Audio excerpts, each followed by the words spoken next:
Hello guys, welcome back to my channel, Gerald's TV, Las Vegas Motor Speed, Gerald Cruz Samson and Gerald Samson. Ngayon po magluluto tayo ng laing, spicy laing. So meron tayong dried taro leaves. Ang brand niya is Kapuso. Binili ko siya sa Island Pacific Market, which is Filipino store. Naggayat tayo ng ating isasaw, which is pork belly. At lalagyan ko siya ng alamang, of course. Tapos ano tayong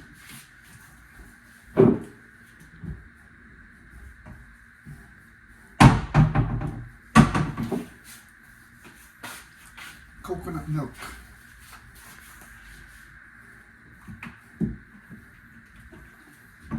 Ang pinaka-importante, tapos lagyan natin ng bawang, ibang ingredients like paminta, konting asin, sili of course kasi laing nga, Bicol style.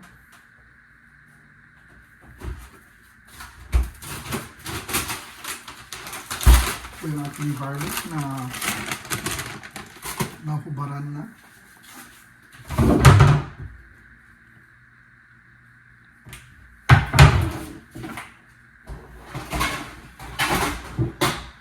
Natin yung kawali. Linis na siya. Alam niyo, ang pagluluto ng laing is slow cooking hanggang lumabas yung kanyang sariling mantika sa gata. Wala tayong sibuyas. Tapos ko na magtrabaho, wala akong time na mag-stop sa store. Pero substitute natin yan ng white. Okay, so mainit na yung mantika. Ito lang yung mantika natin kasi mataba naman yung pork belly. So isasangkot siya natin muna.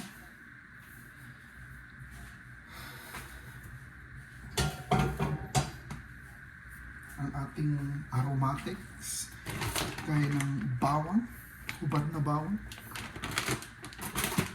natin ng paminta, of course ang ating siling haba, Thai sili na tawag nila, yung anghang na nasa suka na na-absorb na.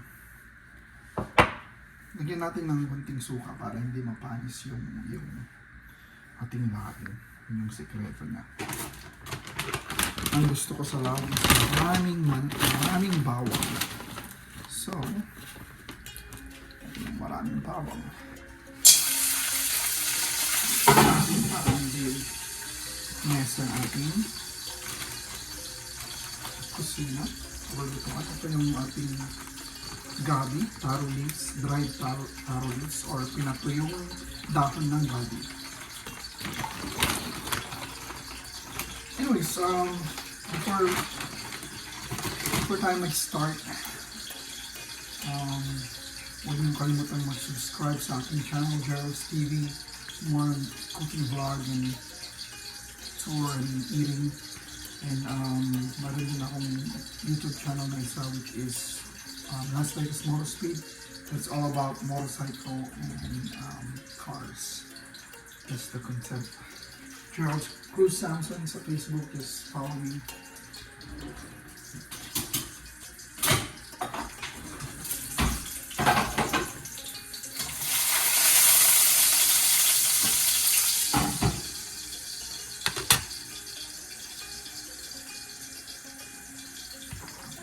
Laglag na natin ito.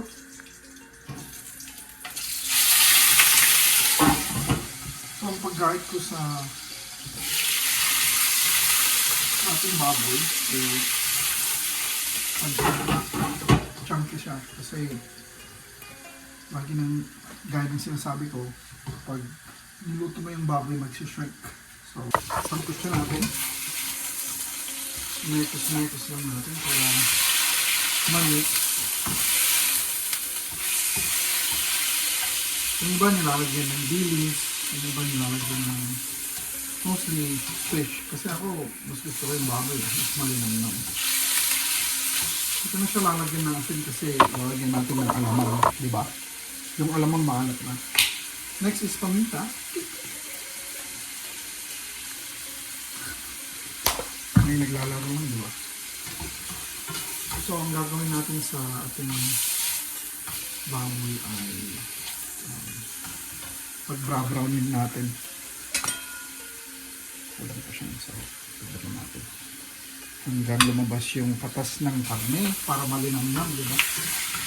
Kasi pag nagsasangkot siya, pinapalabas ko yung tunay na katas ng karne para lumabas yung lasa. So, takpan natin ng mga 10 minutes. Antabayanan ang susunod na kabanata. So, welcome back again to my channel. So, pagkatapos ng 10 minuto, nag-brown na ang ating karne, lumabas na ang kanyang sariling patas. Kainaan lang natin. And then, susunod natin yung alamang.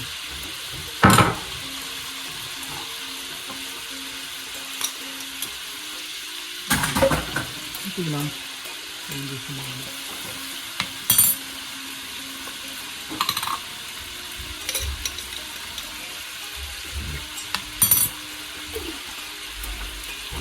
Kasi yung alamang natin hindi siya gisado. So, bali, yun lang siya.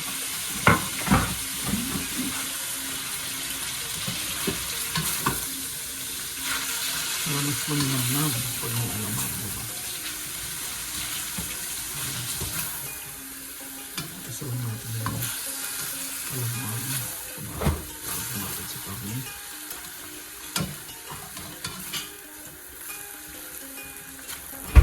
Gusto natin ng 5 minutes.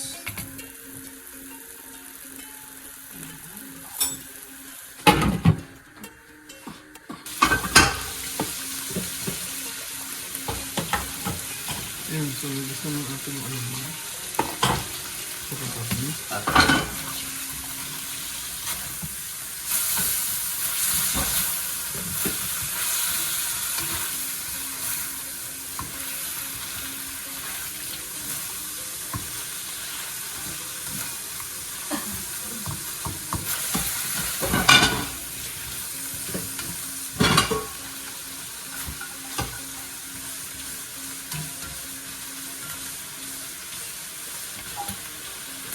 Gusto natin ang ating gata.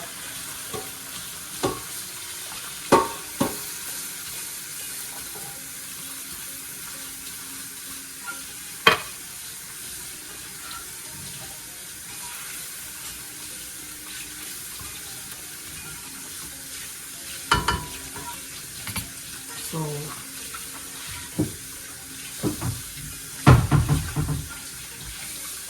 bitin yung ating gata. So, magbubukas tayo ng inagawin. Coconut.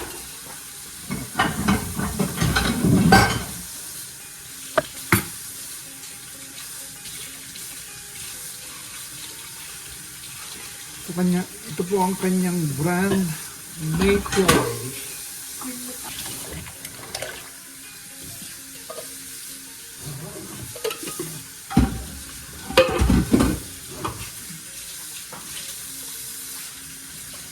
Halo lang natin.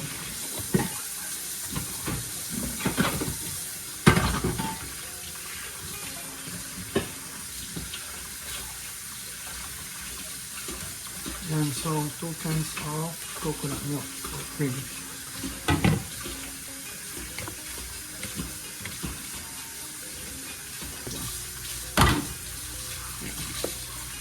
Yung sili, oh. Tay sili, manghang to pag fresh. Kaso nababad na sa suka, eh. Yan.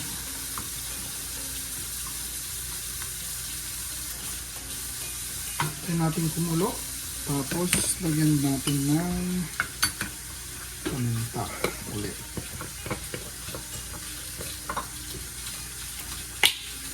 Then pag tulo nito, laglag natin yung taro leaf. And then so cooking natin. Slow cooking natin.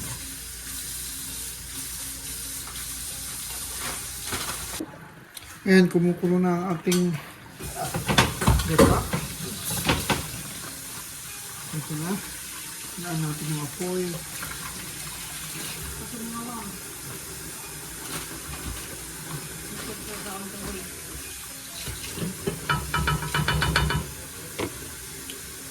Hindi po.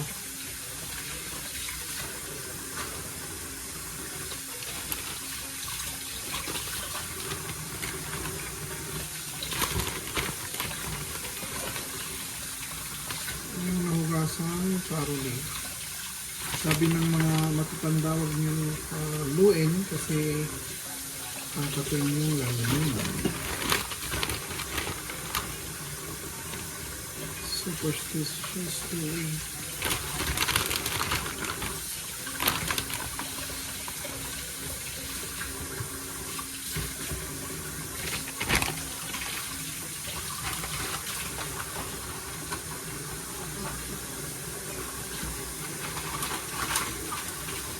Ayan. So, ayan lang natin hanggang slow cooking. So, bali ang kanyang slow cooking time is 2 to 3 hours. Kasi, masarap pa nabigla o pura. Ating laing. Sabi nga slow cooking. Lumabas yung kanyang sariling mantika.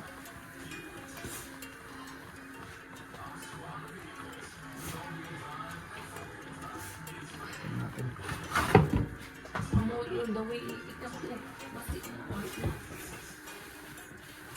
Ayan.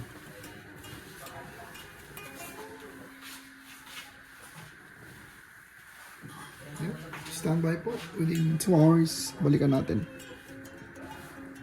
Ayan mga ka-Facebook, ito na po ang ating laing after almost an hour. So,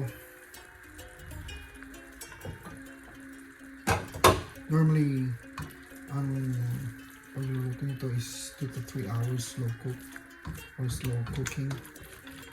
Since I think coconut cream ang ating ginamit. Masyadong concentrated.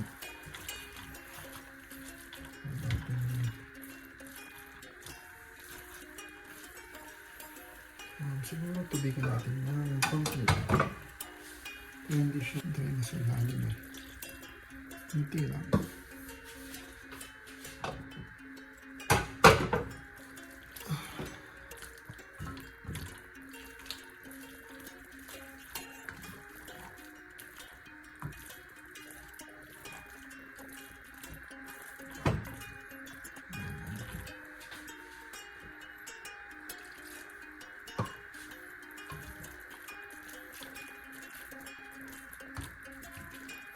Ito natin magmantika.